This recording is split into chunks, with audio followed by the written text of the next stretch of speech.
We are talking about biblical principle for finances, ukuthi lithini izwi, how do we manage our finances? And today we are talking about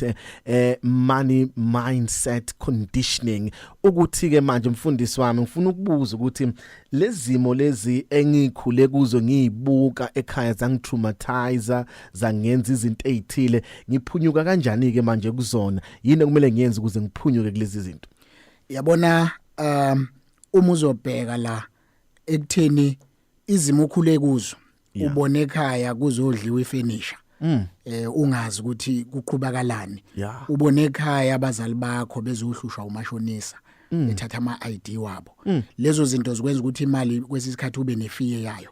you understand so nokwenza ukuthi mawuyithola imali ngisho ususebenza iphunyuke ezandleni iphele ezandleni ngenxa ukuthi ifika ibese ikhumbuza ifiye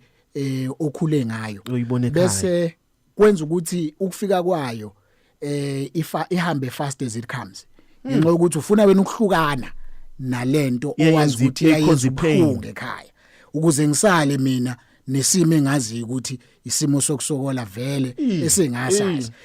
lokho kwenza ukuthi usokola uvele usebenza ukuthi uyasebenza uhlula umuntu ohola kancane ngenxa yokuthi indaba isemqondweni you understand so ukuphendula ekutheni ngiphuma kanjani ngizoqala ngikhulume nje nomuntu engizothi umzalwane bese ngibuya nje ngikhulume general okokuqala zihluphe ngokwazi zonke izinto ezikhuluma ngemali even from the Bible there are more than 2500 verses akhuluma nje ngeBhayibheli more than 46% of imizekelo eyayisetshenziswa uJesu wayesebenzisa imali you understand so lokho kwakukhombisa ngokusobala ukuthi yenye yezinto okufanele ube nolwazi into yokuqala okumele uyenze yazi ngemali zifundise nje ukwazi ngemali wazi ukuthi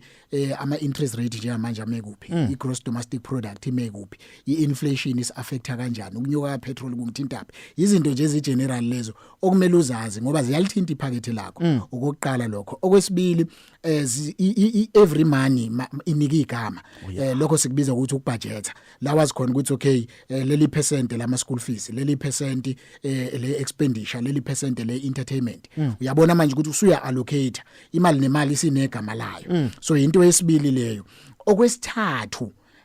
funda ke ifunda imali wazi ngisho umbala wemali ukuthi njani khona umlaleli nje njengamanje masingayisimbuza ukuthi u100 unasiphi nje isilwane uzoqala ukhiphe ephayithini ubheke ukuthi u200 kambe unayipi animal kule big 5 ngenxa yokuthi imali uyiignore ngaleyo ndlela lokho sibiza nge-financial ignorance bese okwesine hleleke ezimalini ukuhleleka qala la kwi-wallet ekutheni nje kwi-wallet yami imali ayihlale ngeorder kuqala u200 ngemuva kuzo 100 kuzo 50 izifike ebuncaneni bayo ukuhleleka lokho oqala nje isikhwameni sakho kwiphesi yakho angahlali nje kumixeke nje ushintshwa last year you understand wena mawamukela islip uma ubuhamukela imali kukhesha indlela oyamukela ngayo nje uyishobodela konke neslip ufake kwiphesi yakho yabona lokho ukukhoza ukungazwani nemali so imali yabona ukuthi angiphathwa la ngiyahlukunyezwa and wonke umuntu kubudlelwano obunokuhlukumezana uyaqhela kubona akafuni kuba lapho imali ungayithathi nje ukuthi object imali spiritual iyasensa inendlebe iyabona ukuthi yabona nangendlela engifaka ngayo ephayetheni la angithandwe ngaphuma ngibuyi izinto ezimbalwa lezi ekumele sizazi okugcina engizogcizelela bheka sonke iscripture esikhuluma nemali umuntu obhekene nesimo sezikweletu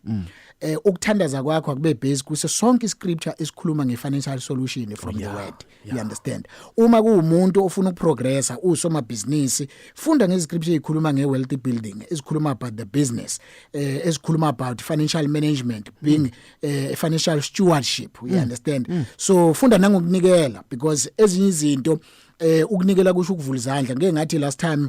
nkwanyana akwazi ukwamukela izandla zigoqiwe the moment uzivula is moment zikwazi ukwamukela even more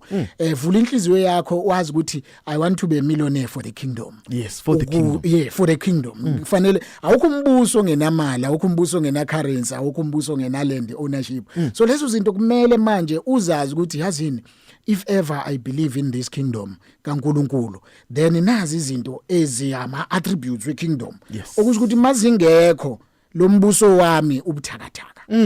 awunawo amandla emali awukwazi ukurula